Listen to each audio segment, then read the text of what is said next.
and welcome everyone to another episode of Down and Dirty that's brought to you by Poocho, a research productivity tool to collect and analyze consumer conversations at scale.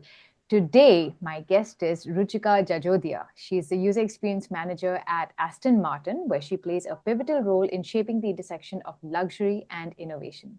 With a deep passion for crafting intuitive and elegant user experiences, Ruchika ensures that every interaction reflects the excellence and sophistication synonymous with the Aston Martin brand, which we're all familiar with. Her expertise in blending design, technology, and consumer insights has made her a leader in crafting experiences that leave a lasting impression. Ruchika, welcome to the show. Hi, thank you. Very So glad let's to be here. let's jump right in. Aston Martin, that is, I mean, I think of James Bond. I think everybody thinks of James Bond. So I'm really curious. What does a day in the life of a user experience manager at Aston Martin look like? Um, Quite different depending on what's going on. We work on different cars every week.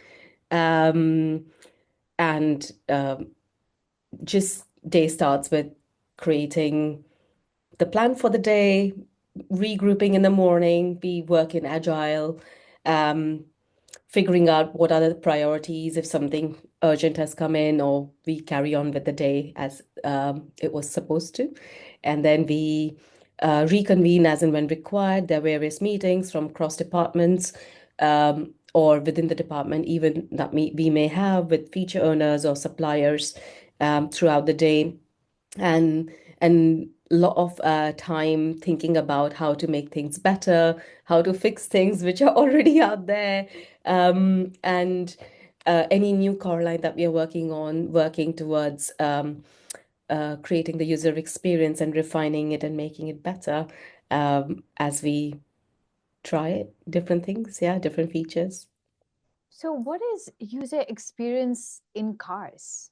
What does that even mean? Um, it's product, Uh-huh. digital and physical all coming together in the car and out of the car at the same time.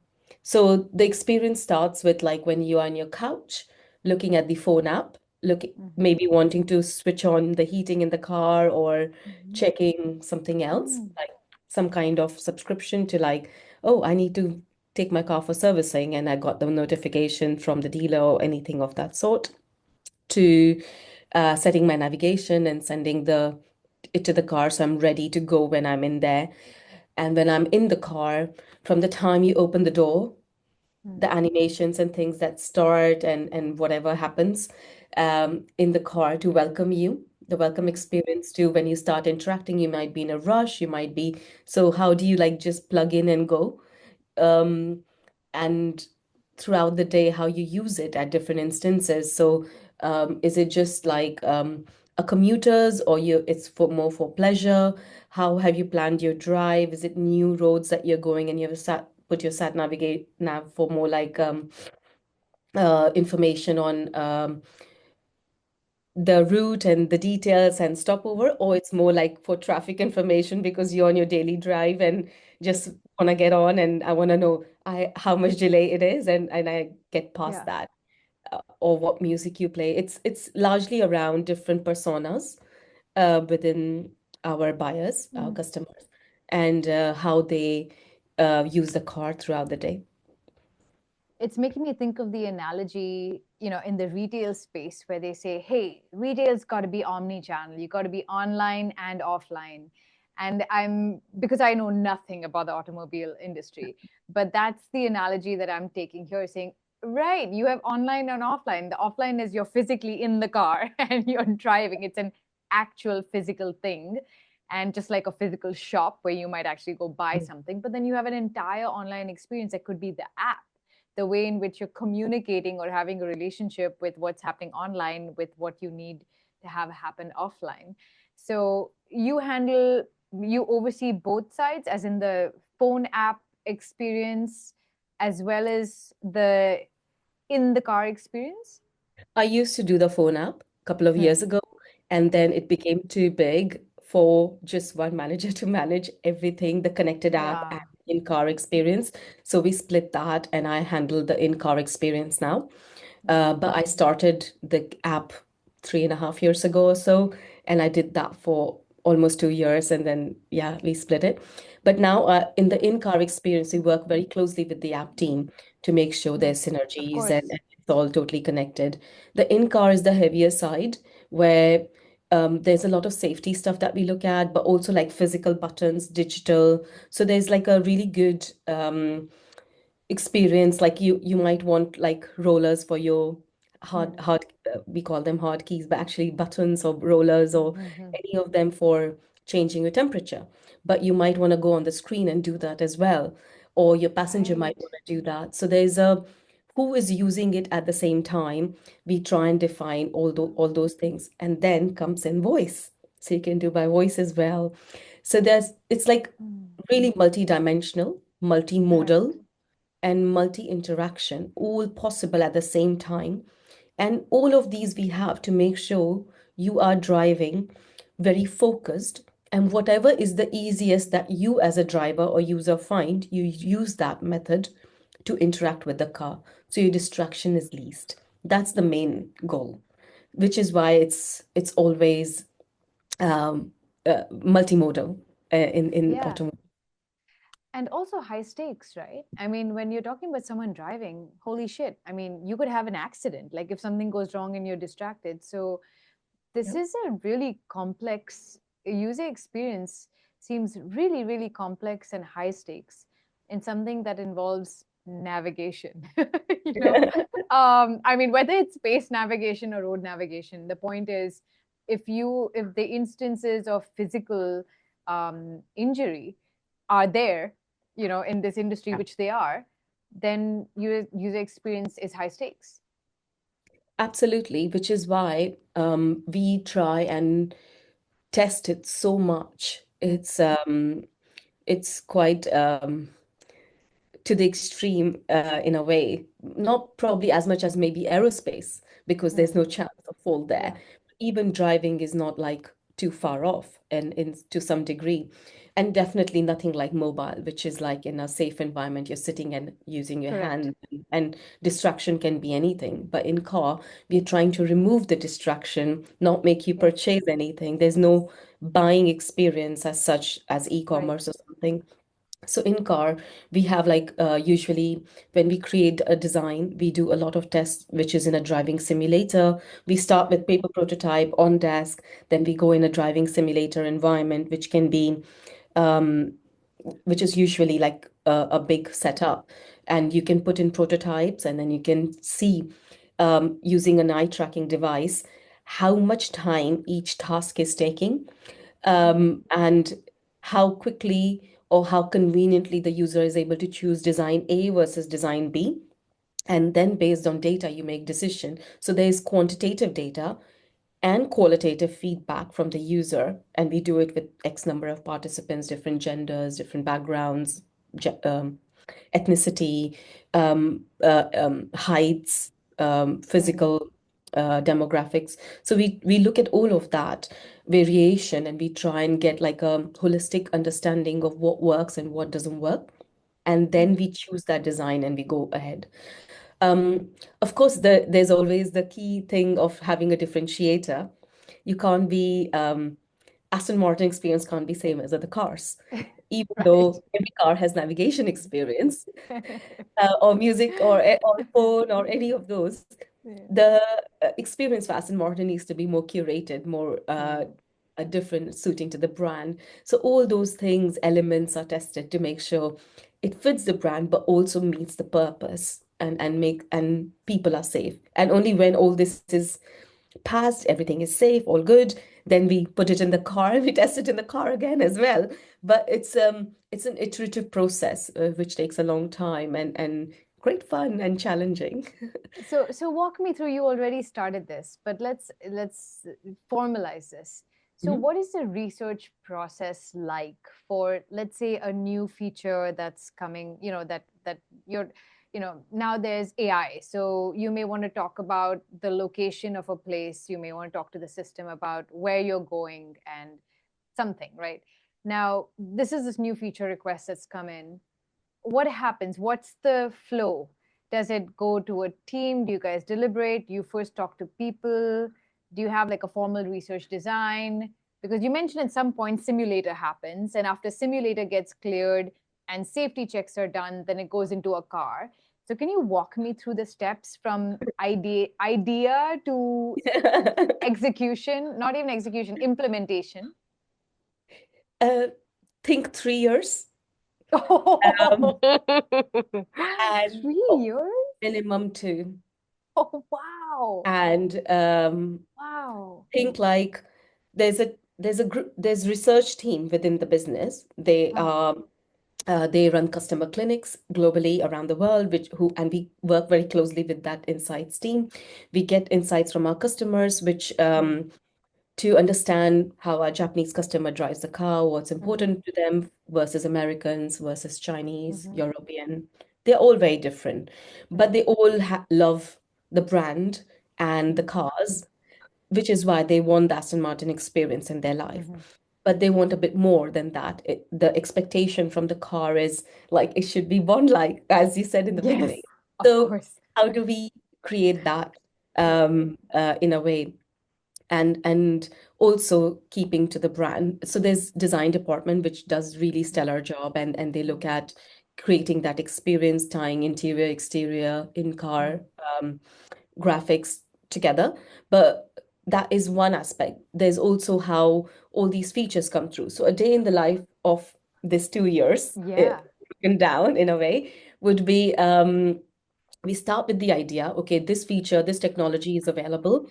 This feature could work really well because we see some sort of trends of this. So if let's say AI is coming through, what does that mean in automotive? What does that mean in car? We are already using AI for voice and things. So what does that really mean further? Mm-hmm. So we try and ideate on that, and then many nuggets of ideas come through, of course. Mm-hmm. Then we start taking and building on those ideas, create prototypes, try it out, ask colleagues, ask friends, like Mm-hmm. around in the company, different departments, um, like create that experience, having some kind of legs. Because if you think about mobile industry, you may have a screen which changes every 6 months. It's easy to change. But if you think about OLED, OLED took 5, 6 years to convert from phone industry Mm-hmm. to in-car industry because we need to withstand -40 and +80-degree temperatures What around the is world. what is what is OLED? OLED is a digital display technology. Ah, You may okay. have OLED TV, or TV screens, you might have Ah, heard okay. OLED, Yes, plasma, yes. all of I've that. heard the term, but I've never. Okay, so it's the display technology. Got it. Yes, Okay. as an example. So Okay. you may have different technologies which may Mm, be there in other digital devices mm, and mm, around our life, but by the time they come to automotive, it takes much longer because they need to be mm, suitable for in-car. Um, Phones don't go -40 +80, but car right. has to. You may be in Middle East where it's very sunny and engine gets really hot and the car gets Mhm, very hot, but the display still needs to work. mm, So mhm, so the technology differs, which is why it takes a bit mm, longer.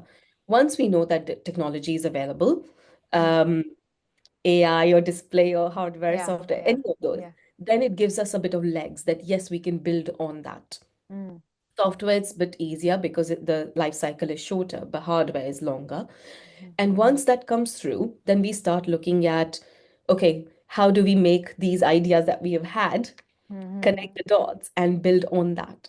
And once we start building on it, detailing it out, create wireframes, like any other design right. uh, flow, then we start testing um, a- around, like in smaller prototypes on Mm, iPads and things. And then we mm, start doing it in a simulator to make when it reaches a certain level of maturity. mm, mm, And then we do find all the issues that we have found in the mm, simulator, make all the changes, fix things, improve them. Things have changed within the business, maybe, so that impact, absorb that.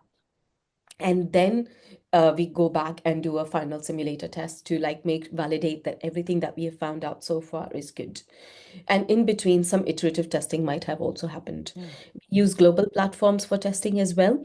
So we send out like little, um, we never reveal we are from Aston Martin, but just to get a bit of insight, which icon works better, or does this icon denote snowy conditions? Is Right. that understandable?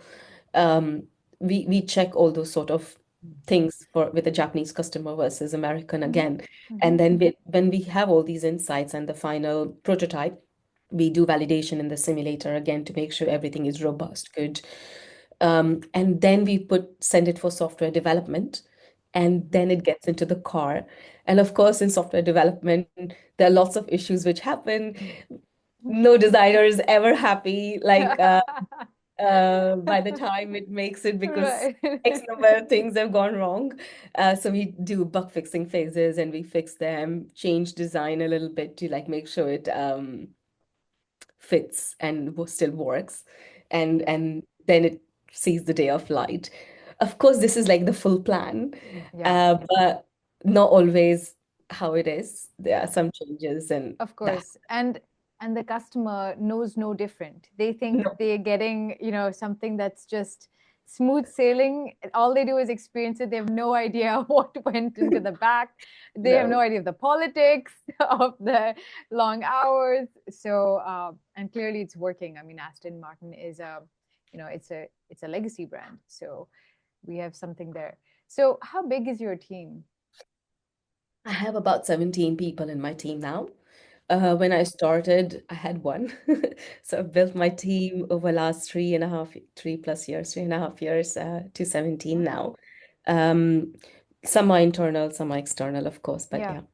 Yeah, but that's time consuming because building a team is building culture. I mean, not only are you doing the work, but you've Yeah. got to grow the team, and Yeah. um, that I can And imagine it's probably stretched you thin more than once, yes. right? Some people within the team are so good, and so I rely a lot on them, Mm. where they can take leadership of one thing, focus on that, and then I touch base with them without needing to do everything by myself. That's why you Right. have a team, you have experts, Yes. and some of them are so good. I just trust them that Yeah, um, that's it'll amazing. go fine. And whenever they have a question, they come back and double check with me or Yeah. yeah.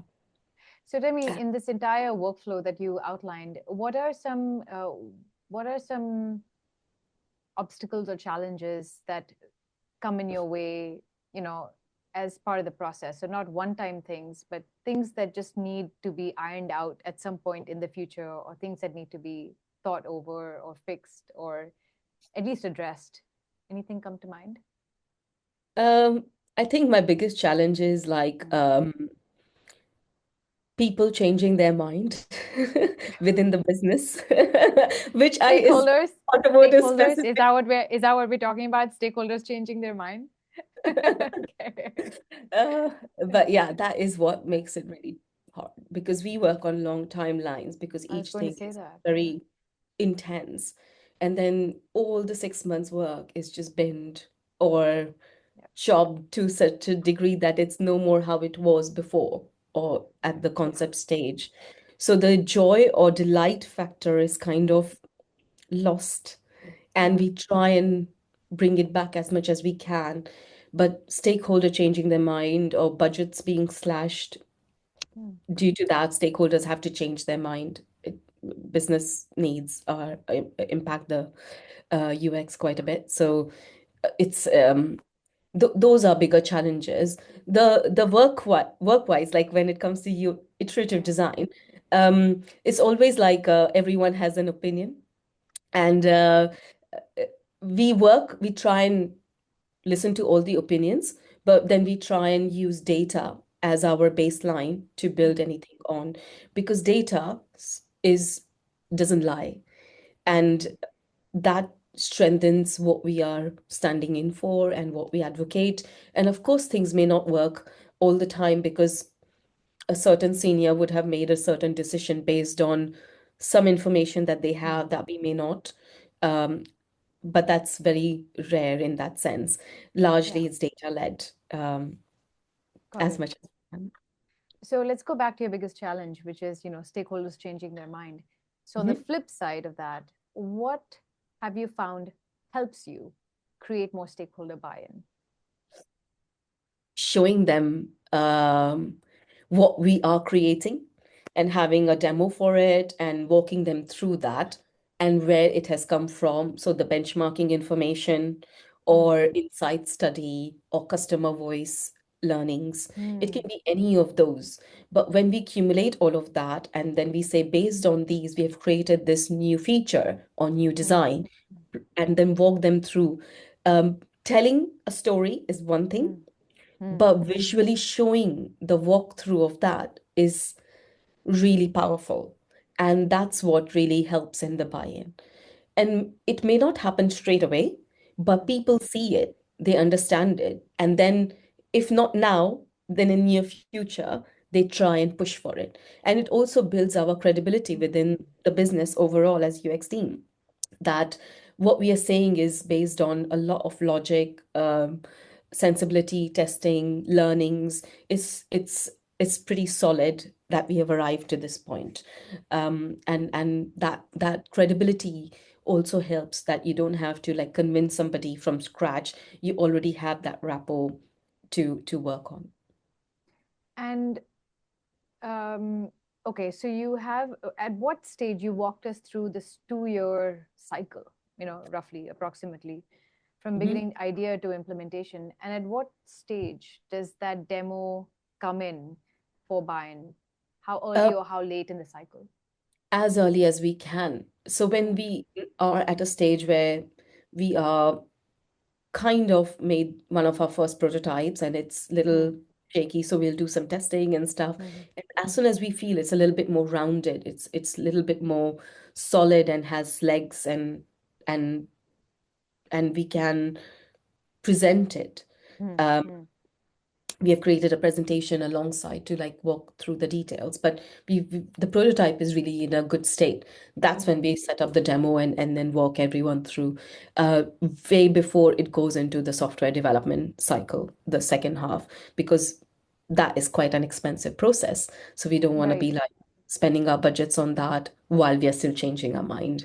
So So is it this while you're just sorry. Is this yeah. while you've prototyped it, and or is Yes. this at the stage where it's ready to go into the simulator? As in it's that well done.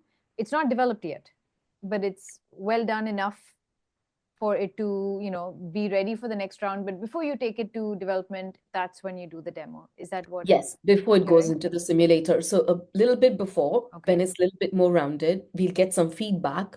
So it means Yeah. we can incorporate that and then we can do some testing. Ah, So it's not like, um, yes, or we might invite our seniors into the simulator first round of testing course. itself, and that is to a good, robust degree that they experience it in the simulator. So then Understood. it's not no more disjointed. It's very realistic for them, and that really helps with buy-in as well.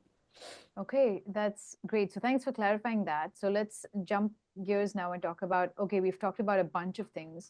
A day in your life, the entire life cycle of, one UX project, so to speak, as well as challenges that you faced in this process.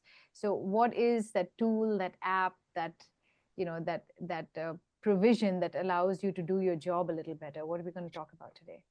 So today I'm going to talk about ProtoPie. Been Mm, using this software for many years, and um, it has changed a lot and come a long way in mm, last few years, and works really well in automotive space, which is very, very discreet, confidential. We don't want things online leaking. So mm, it keeps everything within our servers and and shareable, um, within, in a controlled manner. So it's very convenient in that sense, and is great for prototyping complex things. mm, For simple things, we use Figma, where we mm, prototype simple flows. We can put it on an iPad or phone and try it. But when the moment it becomes complex, where we are mm, looking at multimodal, multi-channel, multi-dimensional, we mm, start using Prototype because it works really well. And you can use multiple devices. So you can have the app on the phone to mm, control and three iPads working simultaneously in conjunction, or screens which you can put in the car and you can control it through a controller. Of course, all this is prototype built in a particular fashion, but it works really well. So you're not just looking at one simple Figma prototype on one screen, Mm. but looking at like multiple devices at the same time. So if you have instrument cluster, which is the screen behind the steering wheel, usually has a Right. speedometer, Yes. and then you have a touch screen, let's say, in a lot of Hmm. cars. Hmm. So you can have something showing the speed on both at the same time using a controller to change a Hmm. particular information. Hmm. And I can show you to you. I created a quick prototype last few Yeah. days to do a demo for this talk. But you can like control multiple things. That's the biggest advantage, and it's very realistic. You can add voice to it. You can add, and once all this prototype is done, biggest awesome bit about it is you can send it to Yeah. the developers Yeah. and they can use that for Kanzi prototyping or for Unity, any of those. You can export it in a particular way that they can use that, and the implementation becomes more and more realistic. Especially with Unity, it works really well. And what But were you using? Sorry, go ahead. sorry. Yeah, these are the softwares we use for development in for automotive software. Not sure it's used in other industries as much, but yeah. Yeah, I already was blown away when you said, well, for simple, designs, we use Figma and then we use Prototype. I was like, simple. I was like, my whole team lives on Figma. So I was like, that's all we use. So that's how complex and unknown the world of automobile UX is to me. So before Prototype, what were you using for this kind of multiple screen need that you have along with other things like integrations into Unity? Mm, it was quite challenging. Mm. There were not many softwares before. I used to use InVision, but not for it didn't serve the purpose fully. I've also used Optimal Workshop a little bit Mm. for research side, but not enough for prototyping. And then we had a developer in a previous company for Kanzi to build it in Kanzi prototype. But you needed a developer full time to do that. We as designers were or UX experts, we just couldn't do it because you need a different brain to Correct. or aptitude to work on it. Um, Prototype is pretty easy. Well, I do have a dedicated expert within my team who does prototype all the time for us because Mm. we have so many prototypes going on at the same Mhm. time. And he's an expert, but his background is UX as well. So he has Mm. specialized in creating prototypes. Mm. Um, so any of us who want to tweak it, we can tweak Mm. it. We don't have to create it from scratch. But that's for convenience more than like we all are able to use it and show stuff and try stuff. That's great. Would love to see it. Should we get into the demo you created Okay. for us? I'm gonna share my screen quickly. Yes. I'm gonna show you, this is like a controller. So you can see this Okay. is demo, and I've added Yes. two different prototypes here. And Hmm. then there's this option where you can just say view. Hmm. And once you say that, it shows you a prototype like that. It opens on a browser. So you Wow. can do a web demo like this as well if you're showing it to somebody where you can share screens with Hmm. suppliers, with your partners, with stakeholders, and you can walk them through stuff. This is phone, as you can see, and this is a Hmm. tablet dimension. Hmm. You can have actual phone. You can send it to phone. It uses QR code, or you can download it. Hmm. You can scan it, the latest version, even 2 minutes before, and upload it on your phone, and you can run it. Even for customer clinics around the world, we use this software. So we have the latest version always, and then we Hmm. can run the clinic and show it to our customers and get their feedback. So I'll show you some very quick things. This is not how an Aston Martin prototype would look like. Oh, It's much of more course. complex. Please. Anyone Uh, who's thinking that, get that out of your mind. That's yes, but got it. this is a very simple one we Yeah. created. Like basically can start with off and switch on, and Mm. you can change here and or here. You can see it's like in sync, Very cool. Yes, yes. even though they are like two different widget styles Hmm. um, in their own right. And then you can have I'm gonna minimize this slightly. So you can swipe out, so you can have gestures and you can change backgrounds and it changes in both Mm. at the same time. This is a very rough prototype demo version, so it's not polished as much as I would like. It's still blowing my mind. I have never seen anything like this. So Oh, I'm cool. loving it. Thanks. You can change luminosity just to show how what it would mean, or you can use voice. So this is what I was going to say. This is a new capability that has been built Mm. in into this software. It's pretty recent. Change brightness, change color, Can you select color? blue. Setting the color. So yeah, it does that. And it's a very, very simple capability just for demo I created, but you can create really, really complex things and you can show the power of it. And it really helps with the buy-in because you're seeing it happen and you can see it changing. Like when you have a buck, a car buck, where you can put it in and you see what it's doing and how you feel as a driver or as a passenger. It people then know what they're getting. And that is the powerful bit of this. I can 100% see how this would create buy-in because it brings the whole thing to life. Even when you just showed me the screen without touching any buttons, I was like, okay, interface, whatever. And then you started moving things, and I'm seeing, it show up on different screens, and I can imagine what the experience would be like.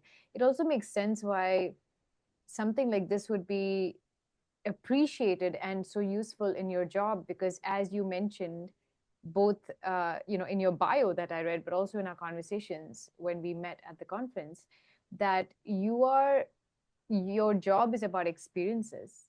Aston Martin stands for experience, so to be able to experience that experience even before it's out there in the market, I think Protopie allows you to do that. Would that be fair to say? Absolutely, yes. And Right, and then you can I'm sure they are building more capabilities as time goes, and right. and there might be other competitors coming in, um, which may be game changer, who knows? But right now, for Yeah. last few years, this has been a really, really good tool that my team uses, we use within the business. Colleagues ask for it, seniors ask for it, and they can have it on their iPad so they can talk to their shareholders or seniors to demonstrate and yeah, it's really, really powerful. That's great. I mean, what a great storytelling tool, because really that's what this is. Thank you for sharing that. Was there anything else that we needed to see in the demo? No, just very quick Perfect. one for Yeah, today. yeah, this is perfect. So, yeah, so thanks again for taking us through that. Tell me, how did you come across Protopie? Who brought it to your table? I don't remember anymore. Okay, It's so it was been someone from the team who just said, "Hey, I've come across this." That's how you learned about the tool? probably, or Yeah. Protopie would, as a company, would have reached out to me. A lot of Okay. people reach out, Right. but I think it was one of my old colleagues in the previous company who told me about it. So I used to Hmm. be at Dyson Automotive before, Hmm. and there we started looking at this, and we used it a little bit. But it Yeah. was very new at that time and it didn't Right. have so many capabilities. So I did use it then as well. Hmm. But over years, it became better and better. So when I joined Aston Martin and we were looking at something, and then another colleague said, oh, it's become a lot more powerful and I've been Yeah. using it. Yeah. And we got the company to come and give us a demo and understand. And then since then, we've been using it. Yeah. How long has it been For, using sorry. Protopie? At Aston throughout 3.5 years. Ah, Before, okay. I Okay. think at least 2, 3 years before I was aware of it and I was using it sparingly, let's say. Great. And is there anything that Protopie doesn't do well that you wish it did well for you? Fixing, like creating small, quick prototypes. So Hmm. I like Figma is quicker, let's say, Hmm. Hmm. for that. Like if I want to test something very small, I can quickly do it on Figma, just link wireframes or, and then I can export it. Yeah. This takes longer. because you need to have a bit of a setup. And but it does multi-device Yeah, and voice, which Figma doesn't. So you have to pick and choose the use correct. case, the scenario where what you're trying to achieve, and then pick the tool for it. Lovely. But I Uh, really like it. that's great. Is there anything else about Protopie that you want to talk about that we haven't already discussed? No, that's pretty much it. Some of the people in my team use it a lot more, and Mm. the expert we have in Protopie, he can tell you probably hours and hours Yeah, about, but of that's all course. from me for now. I Yeah, use yeah, it yeah. in my role more for buy-ins and for development liaising for that. Yeah. That's great. And that was the objective of this episode, right? This wasn't a tutorial on Protopie. It was how, an user experience manager finds value out of a tool like this to create stakeholder buy-in in your case. So thank you for taking us through that. Last thing left is a rapid fire. Are you ready? Oh my word, I was not aware of that. Okay. Right. Super, super painless. Name Okay. one item on your bucket list. Go to Japan on family holiday, if that's what you're asking. Yes, yes, that is exactly what I'm asking. Which social media platform are you personally most active on? Instagram. Okay. What comes to mind when I say happiness? Picnic in a big open meadow with my children and family. Lovely. And I always had this question, but now it's going to sound funny. Do you own a vehicle? Yeah, but What not what an do you Aston own? Martin. That's what I said. Cannot afford it yet. I know, I know, I know. No pressure, no pressure. What vehicle do you own? I have a Mercedes GLE. Okay. All right. Yeah, you're working your way up, right? All right. Well, that was it, Ruchika. Thank you so much for your time. This was absolutely fascinating. A window into the world of UX in the automobile space. It's been new for me. I know it's going to be new for a lot of people who are going to be watching in and tuning in. So I really appreciate your time. Thank you so much for having me. Really appreciate it. Thank you, everyone. Thanks. Bye. Bye. Bye. Bye.